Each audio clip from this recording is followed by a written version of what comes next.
Hani işten çıkarsalar o ne diyecek o zaman?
Batman'dan 140 kişinin Türkiye satında 350 kişinin işine 30 Haziran itibariyle son verildiği bugün tebliğ edildi arkadaşlar. Orada insanlar aç susuzdular. Kalkıp polisler gelip ki tam iftar vaktinde gelip orada iftarlarını bozup ve tartışıyorlar ve iki işçimizi yaralıyorlar. Onların hakkı yoktur böyle şeyler yapmak. Bari iftar zamanında öyle yapmamaları lazım. Kalkıp gelip bizi burada dövüyorlar. Onların hiçbir hakkı yoktur. Bazı ailelerin çocukları aç susuzdur. Kalkıp millet bunu görmüyor. Sadece kendi keyiflerine düşkündürler. Biz çocuklarımızın hakkını sonuna kadar savunacağız.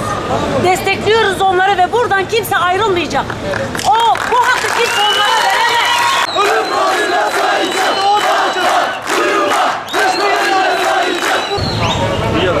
Burada artık beklemelerine gerek yok. Demokratik haklarını kullandılar. Açıklamalarını yaptılar. Herkese söyleyip biliyorum. Artık tabii. Biz haklıyız, kazanacağız. Kazanacağız. İşçiye, uzana, eller dönülsün. İşçiye, uzana, eller dönülsün. Uyuma, petrolüne sahip çık.